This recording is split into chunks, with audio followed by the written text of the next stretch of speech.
Welcome to class number 9। Modern history में अभी तक हमने देखा था 1857 तक की जितने अपने इवेंट्स हुए थे वहां तक। अब अपने को 1885 जब इंडियन नेशनल कांग्रेस की शुरुआत हुई और उसके बाद के जो इंपॉर्टेंट इवेंट्स हैं वो अपने को देखने हैं। अब इसके बाद जो स्टार्ट हो रहा है यहाँ पे बहुत सारा इसका डेटा अपने पास है। और बहुत सारे इसमें कैरेक्टर्स हैं, उनकी बैकग्राउंड स्टोरीज हैं, बहुत सारी चीज़ें हुई हैं, बहुत सारे इवेंट हैं, बहुत सारे इंपॉर्टेंट पर्सनैलिटीज़ हैं। तो ये अब ऐसा सेक्शन है जहाँ पे डेटा की बिल्कुल भरमार है। और बाकी एग्जाम्स तो छोड़ो, जो प्रॉपर इस सेक्शन की तैयारी करते हैं ना, जो प्रॉपर जो कोर जीएस की एग्जाम्स होती है वहाँ के एस्पिरेंट्स इसमें बहुत परेशान होते हैं। कई बार ऐसे ऐसे ट्रिकी सवाल इसमें से पूछ लेते हैं। इसमें ट्रिकी का ये मतलब है कि कोई चीज़ ली और उसके थोड़ा सा डिटेल में वो लोग चले गए, और वो चीज़ें किताबों में या कहीं पर नॉर्मली कहीं मिलती नहीं है। और एक्स्ट्रा स्टडी हम लोग करना नहीं चाहते क्योंकि फिर वो हमारा अपनी प्रिपरेशन से दूर खींच ले जाएगा। तो हमको अपना एक तो मेन स्ट्रीम डेटा रहता है जो कि इजीली हम लोग प्रिपेयर कर सकते हैं, जिसके हिसाब से क्वेश्चंस आते रहे हैं हमें पता है और हम प्रिपेयर कर सकते हैं।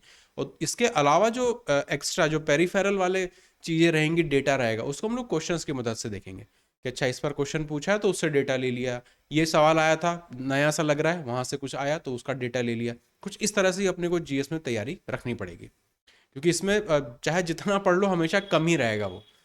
हाँ, कोई ऐसी कोई बुक नहीं है कि जहाँ से चीज़ें आ जाएं एग्जैक्ट एज इट इज़ आ जाएं, या एटलीस्ट डेटा पूरा पूरा वहाँ से मिल जाए, ऐसा कहीं कुछ नहीं है। कुछ चीज़ें हैं जहाँ पे बस हमें क्वेश्चंस की मदद से सीखना पड़ता है।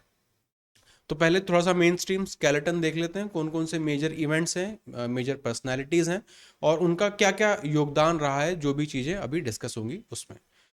तो 1857 के बाद जो नेक्स्ट लैंडमार्क अपना आता है वो आता है 1885 का। तो यहाँ से शुरुआत होती है इंडियन नेशनल कांग्रेस की, मतलब एक मेन स्ट्रीम पॉलिटिक्स की शुरुआत हो रही है जहाँ पे इंडियंस अपना एक एक वजूद अब दिखाना चाह रहे हैं कि कैसे हम जो उस समय के जो इंग्लिश मैन थे वो पूरा एडमिनिस्ट्रेशन उनके पास था, किस तरह से हम उनसे एडमिनिस्ट्रेशन में एटलीस्ट पहले पार्टिसिपेट कर पाएं और बाद में फिर उसे ओवरटेक कर पाएं।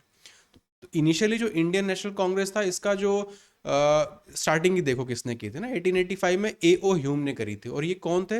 रिटायर्ड सिविल सर्वेंट थे, ये खुद ब्रिटिश थे। तो स्टार्टिंग इस तरह से हुई थी कि ब्रिटिश के साथ एटलीस्ट थोड़ा सा सामंजस्य बिठाया जाए, जहाँ जहाँ हमें बहुत ज़्यादा प्रॉब्लम आ रही है वहाँ पे एटलीस्ट उनसे हम लोग रीज़न कर सकें, थोड़ा सा नेगोशिएट कर सकें, और इस तरह से थोड़ा सा एक फेवरेबल पोजीशन में तो आए, है ना। कुछ लेने के लिए पहले उस पोजीशन में भी तो होना चाहिए। तो 1885 में इंडियन नेशनल कांग्रेस की शुरुआत करी थी ए ओ ह्यूम ने। पहला सेशन, अब ये इंपॉर्टेंट डेटा वाइज है कि पहला सेशन कहाँ पर हुआ था, तो वो बॉम्बे में हुआ था। उस सेशन के जो प्रेसिडेंट थे वो कौन थे, तो डब्ल्यू सी बैनर्जी थे। लगभग 72 डेलीगेट्स थे ऑल ओवर इंडिया जिन्होंने इसमें पार्टिसिपेट किया था। तो कहाँ पर हुआ था और उसके फर्स्ट प्रेसिडेंट कौन थे, ये दो डेटा यहाँ पे इंपॉर्टेंट हो गया। फिर फर्स्ट 2 डिकेड्स, लगभग 20 सालों तक जो इंडियन नेशनल कांग्रेस थी वो एक कह सकते हैं कि मॉडरेट फेज था। वो थोड़ा सा अपना सामंजस्य बिठा के रखना चाहते थे ब्रिटिश से, और अपना काम किसी तरह से थोड़ा थोड़ा करके निकाल लेना चाहते थे। मॉडरेट लीडर्स जो उस समय के बहुत इंपॉर्टेंट थे वो थे दादा भाई नारोजी। बहुत इंपॉर्टेंट पर्सनैलिटी है, इन पे और भी क्वेश्चंस अभी आपको देखने को भी मिलेंगे। गोपाल कृष्ण गोखले, पॉलिटिकल गुरु भी ये माने जाते हैं, किसके? गांधी जी के। जी के गोखले गांधी जी के पॉलिटिकल गुरु थे। सुरेंद्रनाथ बैनर्जी और आनंद मोहन बोस, ये उस समय के मॉडरेट लीडर्स थे जो जिन्होंने एक स्टार्टिंग इम्पेटस दिया था फॉर्मल पॉलिटिक्स में इंडियंस की एंट्री होने के लिए। नेक्स्ट लगभग 20 साल उसके आसपास सब कुछ इस तरह से मॉडरेट फेज चलता रहा। कहाँ से चेंजेस आने लगे, तो वो पहला जो लैंडमार्क पॉइंट था वो था पार्टीशन ऑफ बंगाल। तो जैसा हमें पता है, पिछली क्लास में भी देखा था कि ब्रिटिश अब यूज़ कर रहे थे डिवाइड एंड रूल की पॉलिसी को। तो वो लोग जो भी यहाँ के रिलीजियस बेस्ड जो भी चीज़ें थी उन सबको वो अच्छे से एक्सप्लॉइट करना चाहते, तो उसी के तहत उन्होंने बंगाल का पार्टीशन करना चाहा। तो the partition was announced by Lord Curzon, ये थे उस समय के मेन जिनके द्वारा ये अनाउंस किया गया था।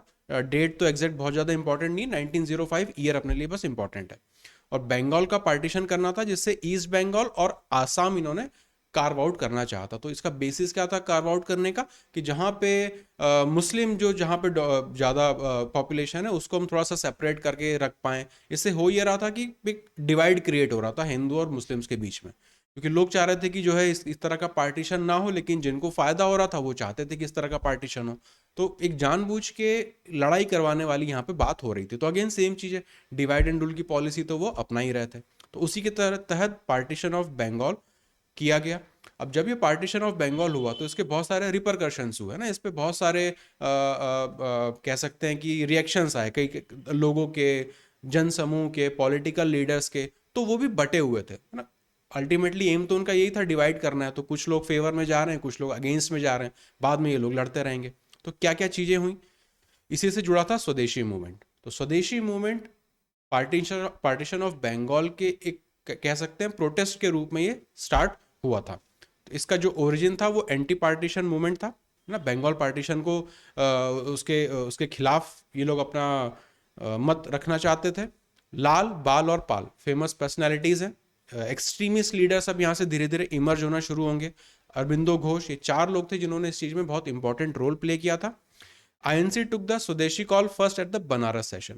तो बनारस सेशन में फॉर्मल तरीके से स्वदेशी मूवमेंट या स्वदेशी कॉल, स्वदेशी का क्या मतलब है कि हम लोग जो ब्रिटिश या जो बाहर की जो चीज़ें थी उसका हम बॉयकॉट करेंगे और घर की जो देश की बनी हुई जो चीज़ें हैं उनका प्रयोग करना शुरू करेंगे। तो काइंड ऑफ इकोनॉमिक्स उसमें वो लाना चाह रहे थे कि इकोनॉमिकली हम लोग अपने आप को बेटर बना पाएं और उनकी जो कंपनीज हैं या उनकी जो भी प्रोडक्ट्स हैं उनको बॉयकॉट कर पाएं। तो बनारस में इसका जो सेशन हुआ था वहाँ पे फॉर्मल इन्होंने स्वदेशी अपनाने का नारा दिया था, या फिर इन्होंने अपना शुरुआत की थी। 1905 सेम है। और इसके जो चीफ थे वो थे जी के गोखले, क्योंकि ये गांधी जी के पॉलिटिकल गुरु माने जाते हैं और बहुत सारे इनसे जुड़े डेटा भी हैं। तो ये हो गए दादाजी, दादा भाई नारोजी हो गए, वो हैं लाल बाल पाल, ये 3 तो इंपॉर्टेंट हैं ही, और भी अभी बहुत सारे देखने को मिलेंगे। तो ये था स्वदेशी मूवमेंट, किसके रिएक्शन में ये आया था, पार्टीशन ऑफ बंगाल के। अब ये तो एक चीज हुई, और क्या हो सकता है, तो मुस्लिम लीग। तो जहाँ पे चूंकि पार्टीशन उन्होंने किया तो वो ये चाह रहे थे कि मुस्लिम जो बहुल इलाका है उसको हम लोग एक तरह से सेपरेट रख पाएं। उससे जो उस समय के जो मुस्लिम लीडर्स थे कुछ उनको फायदा होता दिख रहा था कि यार पॉलिटिकली एडवांटेज हो रहा है, इसको हम भुना सकते हैं। तो वो लोग फिर उसके समर्थन में आना चाहते थे कि हाँ इसको होने दो, इससे हमारा फायदा हो सकता है। तो यहाँ से शुरुआत हुई थी मुस्लिम लीग की। इट वॉज सेटअप इन 1906, लगभग नेक्स्ट ईयर पार्टीशन होने के। किसने करा था मुस्लिम लीग की शुरुआत, तो Aga Khan, Nawab Salimullah of Dhaka present day Bangladesh, और नवाब मोहसिन उल मुल्क। तो ये लगभग 3 लोग थे। ज्यादातर क्वेश्चंस वगैरह में आगा खान का नाम देखने को मिलता है कि मुस्लिम लीग की जो स्थापना थी वो किसने की थी। तो कई बार इनका नाम दिखता है, कई बार इसका नाम दिखता है। तो दोनों लगभग देख सकते हो आप। फिर the league supported the partition of Bengal. जिसको फायदा हो रहा था पार्टीशन से वो उसको सपोर्ट कर रहे थे, जिनको नुकसान दिख रहा था वो उसके अगेंस्ट में थे। तो यहां से एक रिफ्ट क्रिएट होने लगा दोनों कम्युनिटीज में। Demanded special safeguard to its community and separate electorate. ये चीज बहुत लंबे समय तक चलेगी ना, सेपरेट इलेक्टोरेट की। जो भी अगर अपने वोटिंग वगैरह हो, अगर इलेक्शंस हो, तो उसमें चूंकि हमारा बहुल इलाका है, हमारी पॉपुलेशन ज़्यादा है, तो यहाँ से हमारे कैंडिडेट को वहाँ पे प्रेफरेंस मिलना चाहिए, वही रिप्रेजेंट हमें करना चाहिए। तो रिप्रेजेंटेशन का सारा यहाँ पे खेल था। तो वो लोग डिमांड कर रहे थे कि सेपरेट इलेक्टोरेट हमें चाहिए। This led to communal differences. Obvious सी बात है, रिफ्ट क्रिएट करनी थी, पर्पस ही उनका यही था, तो उसमें वो सक्सेसफुल भी हुए। ये था मुस्लिम लीग। फिर नेक्स्ट, डिमांड फॉर स्वराज। तो जिनको फायदा हो रहा था उन्होंने मुस्लिम लीग की स्थापना करी। वो चाह रहे थे कि हाँ पार्टीशन हो और हमें उसमें अपना प्रेजेंटेशन खुद रखने को मिले। जो लोग उसके अगेंस्ट में थे वो लोग स्वदेशी मूवमेंट वहां पे लगा रहे थे, इकोनॉमिकली बॉयकॉट करना, या फिर और स्वराज मूवमेंट की भी स्टार्टिंग करी। तो INC under the leadership of Dadabhai Naoroji adopted Swaraj, Swaraj का मतलब self government, as the goal of Indian people during Calcutta session in 1906। कि अब हमारा जो प्रेजेंटेशन है पॉलिटिक्स में, हमारा कंट्रोल होना चाहिए क्योंकि ये हमारा देश है। तो ये एक कॉल यहाँ से शुरुआत हुई थी। अब प्रॉब्लम ये थी कि यहाँ पे रिफ्ट क्रिएट हो चुका था, कुछ लोग अगेंस्ट में चल रहे हैं, कुछ लोग फेवर में चल रहे हैं। तो फायदा इससे अल्टीमेटली ब्रिटिश उठा रहे थे। तो 1906 यहाँ तक देखा, स्वराज मूवमेंट तक। फिर आता है सूरत सेशन, ना फेमस सूरत स्प्लिट करके भी कई बार क्वेश्चंस वगैरह में आपको दिखेगा। तो वो था 1907 में। INC split into 2 groups, the extremists and the moderates, due to the debate on the nature of स्वदेशी मूवमेंट।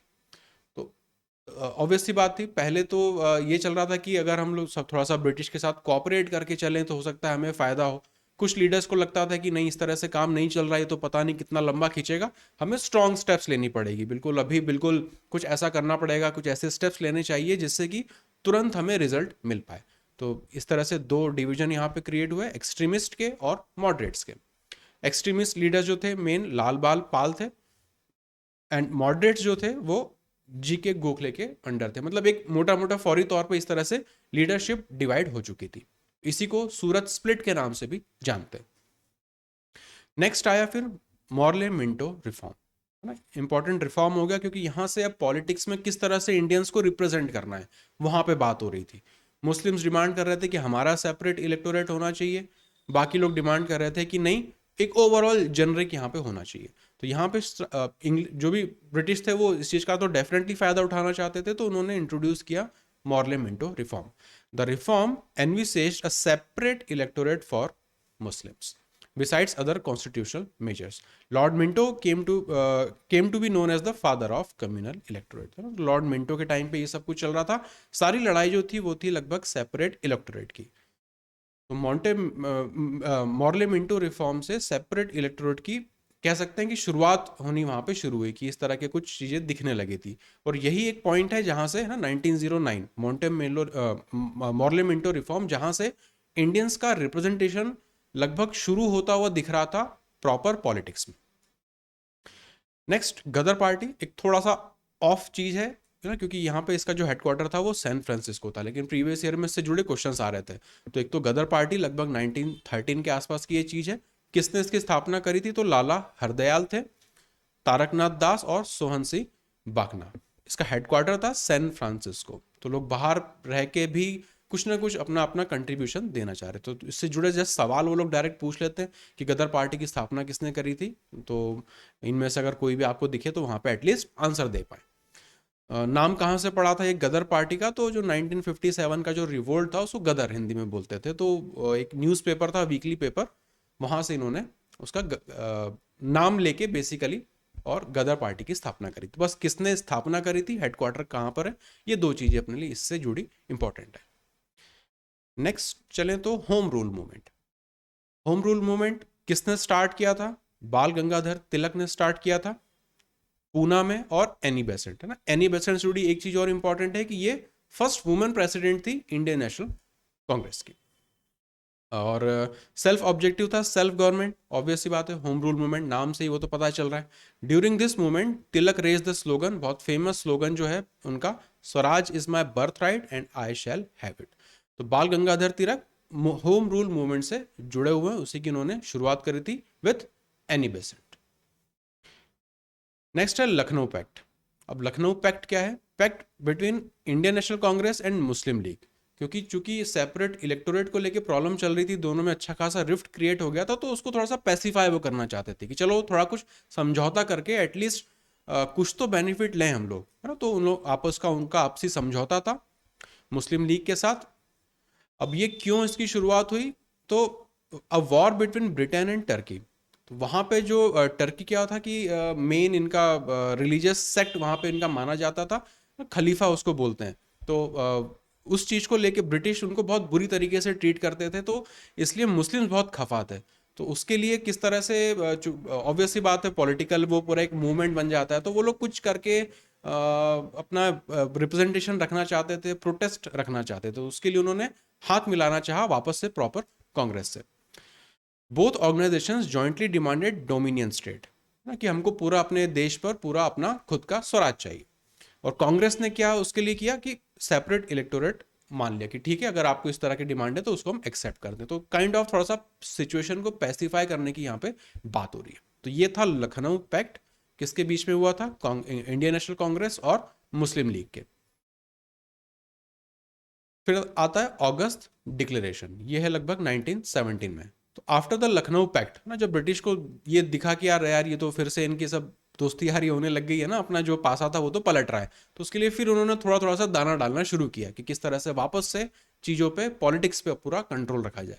तो after the Lucknow pact the British policy was announced which aimed at increasing association of Indians in every branch of administration.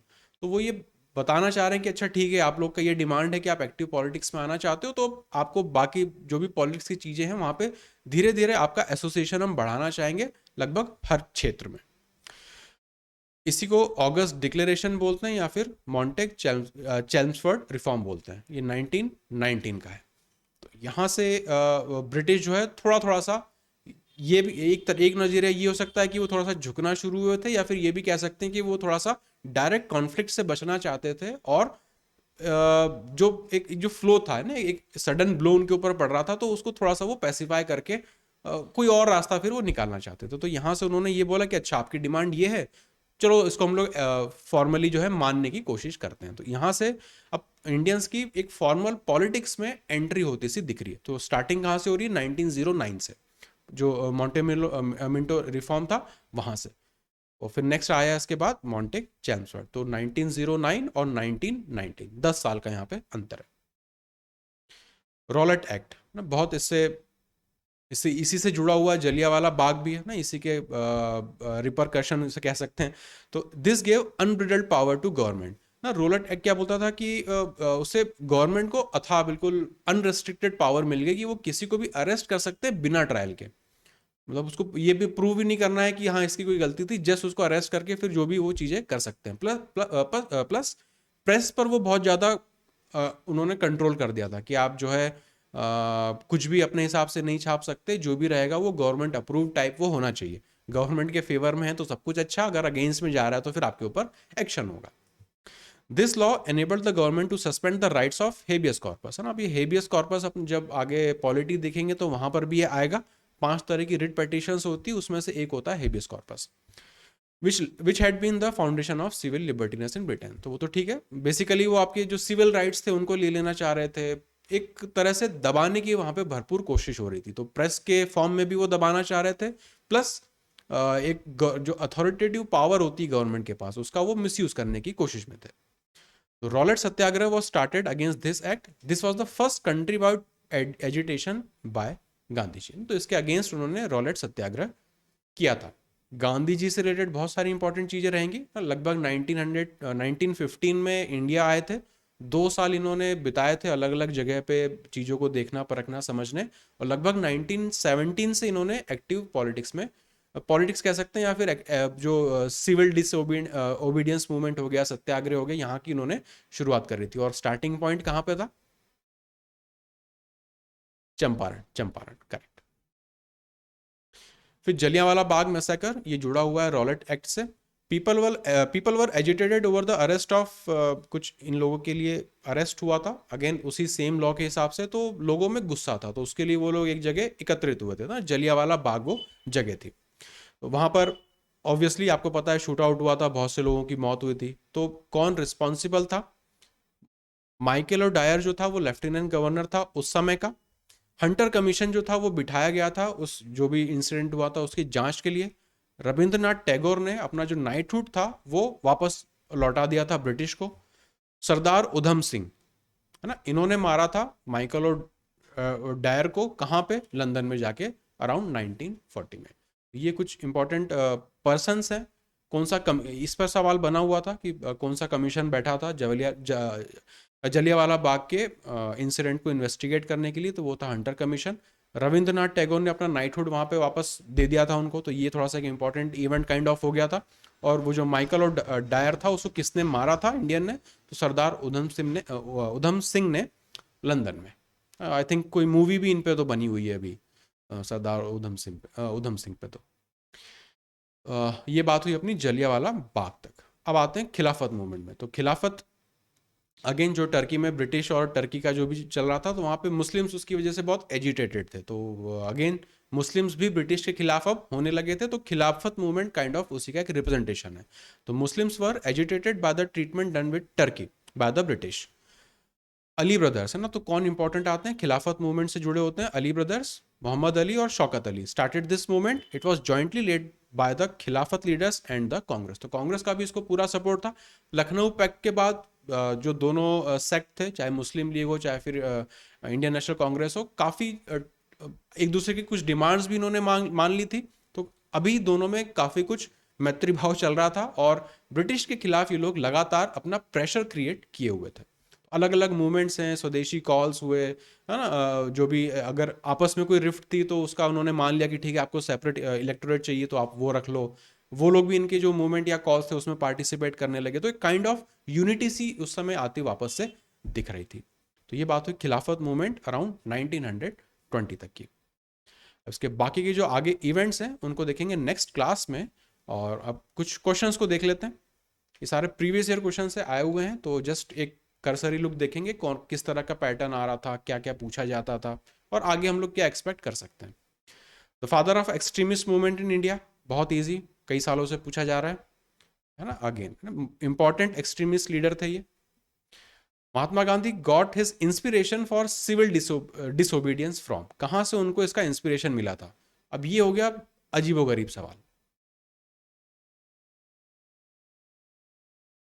और ये previous year में पूछा हुआ है ना कि उनको जो सिविल डिसोबीडियंस है इसका, इसको इम्प्लीमेंट करने का, इसकी कहाँ से उनको इंस्पिरेशन मिली थी।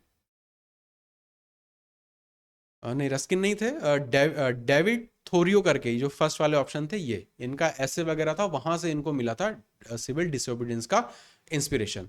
टॉल्स्टॉय के भी वो बहुत काफ़ी सारी रीडिंग करते थे, मतलब इनके भी जो लिटरेरी वर्क था उसको भी गांधी जी काफ़ी फॉलो करते थे। पर ये जो पर्टिकुलर चीज़ है वो उनको यहाँ से, डेविड थोरियो या पता नहीं सो किस तरह से प्रोनाउंस करेंगे, ये उनका पूरा नाम था। तो ऑप्शन नंबर ए। अब यही सवाल अगर एग्जाम में आ जाए तो क्या कर सकते हैं, कुछ नहीं कर सकते हैं ना। तो ये सब उटपटांग सवाल होते हैं, पता नहीं कितने साल पहले भी आ रहे थे, अभी भी आएंगे। तो ये चीज़ बहुत क्लियर अपने को होनी चाहिए कि अपन नहीं 100% जीएस प्रिपेयर कर सकते हैं। तो जो कर सकते हैं वही करेंगे, जो भी फ्रिंज चीज़ें आएंगी इधर उधर की फिर उनको हम जस्ट क्वेश्चन के हिसाब से देख लेंगे। जैसे यहाँ पे अगर देख लिया कि अच्छा सिविल डिसोबीडियंस का इंस्पिरेशन कहाँ से मिला था, कोई थोरियो करके कोई था उससे मिला था, हो गया, एक डेटा मेरा क्रिएट हो गया बस। इसके लिए कोई मुझे बहुत डिटेल पढ़ने की थोड़ी जरूरत पीछे पड़ेगी, पढ़ भी नहीं सकते, पता नहीं कहाँ मिलेगा ये, कौन ढूंढे, है ना। Next, the system of communal electorate in India was first introduced by, option number B है ना, 1909 से वो फॉर्मली इंट्रोड्यूस हुआ था, option number B correct. In which of the following movement did Mahatma Gandhi make the first use of hunger strike as a weapon. Non cooperation, Rowlatt और अहमदाबाद, अहमदाबाद की जो मील strike थी वहां पे उन्होंने पहली बार हंगर स्ट्राइक का प्रयोग किया था, ये करेक्ट है। ऊपर की तो ठीक है। ये बारदोली सत्याग्रह किससे रिलेटेड है, इसके कौन मुखिया थे, सरदार वल्लभ भाई पटेल, करेक्ट। द स्वदेशी movement was launched as a protest against division of Bengal with a view to improve economic condition of the people, encouraging consumption of Indian goods, against massacre of Jallianwala Bagh। कौन सा option better लग रहा है इसमें,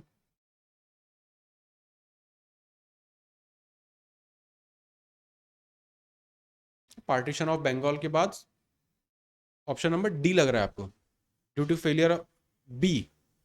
हाँ, B क्या है, बहुत जनरल है सारे कि स्वदेशी मूवमेंट, ऐसा अपने को देख के लगता है कि यार स्वदेशी है तो अपना चीज़ों को बढ़ावा देंगे, इकोनॉमिक बॉयकॉट करेंगे, पर मेन मकसद उसका ये नहीं था स्वदेशी मूवमेंट का। मतलब इसकी शुरुआत जो हुई थी वो हुई थी प्रोटेस्ट के लिए।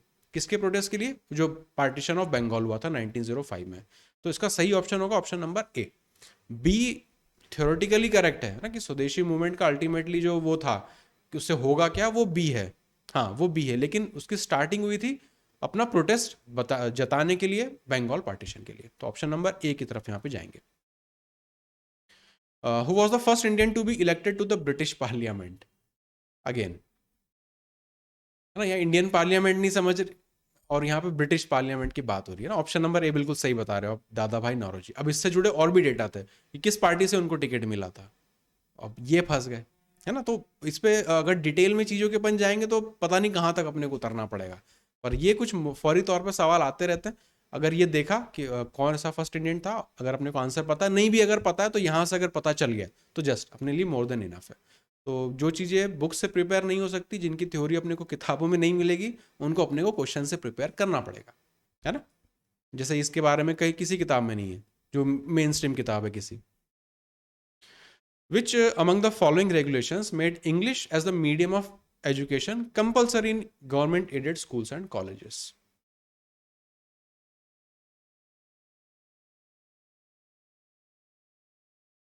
कौन सा रेगुलेशन था जिसका जहाँ से इंग्लिश मीडियम का जो है वो प्रचलन कंपलसरी हो गया अपने गवर्नमेंट एडेड स्कूल्स में? हाँ, जो भी एजुकेशन से रिलेटेड चीज़ जो भी हुई थी वो सब कुछ इनकी देन थी, है ना? तो जो इंग्लिश का जो इंट्रोडक्शन था वो भी इन्हीं की वजह से था। तो ऑप्शन नंबर सी यहाँ पे सही है। जो भी रिफॉर्म्स थे एजुकेशन में वो सारे इन्हीं की बदौलत हैं।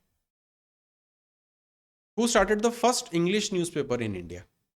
पहला इंग्लिश न्यूज़पेपर की स्टार्टिंग किसने करी थी? जे ए है की, बिल्कुल सही, ऑप्शन नंबर ए। इन्होंने शुरुआत करी थी अराउंड पता नहीं कहाँ 1870 या ऐसा कुछ, 1780 या ऐसा कुछ ईयर था इसका, English newspaper. Next, which of the following acts formally introduced the principle of elections for the first time in India? 1909, वही अपना मॉन्टेमिलो रिफॉर्म जो था उसी से ना, वहीं से सेपरेट इलेक्टोरेट देने की बातें हो रही थी, तो फॉर्मली जो है वो इलेक्शन प्रिंसिपल्स की वहाँ पे बात होनी शुरू हुई थी कि अच्छा हम आपको भी रिप्रेजेंटेशन देंगे, ऐसा ऐसा रहेगा, फिर वो जो भी बाद में नेगोशिएशन होते वो सब कुछ स्टार्टिंग इसी को मानेंगे 1909 को। The government of India 1919 is also known as, direct straightforward हो गया ना, Montagu Chelmsford, correct, option number B. Muslim League was founded in the year, Bengal partition के एक साल बाद, मतलब नेक्स्ट ईयर में, तो 1906। Who was the first woman president of Congress या आईएनसी उस समय के लिए? तो एनी बेसेंट, बिल्कुल correct. The home rule league was started by, स्थापना या शुरुआत किसने करी थी? बाल गंगाधर तिलक ने, PG Tilak. Who propounded the theory of economic drain of India during British imperialism? Economic drain of India, Dada Bhai Naroji, correct. Who was the first English president of the Indian National Congress? George Joule, correct, option number A.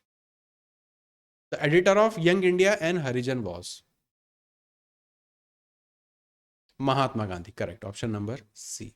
Lucknow Pact was a deal between,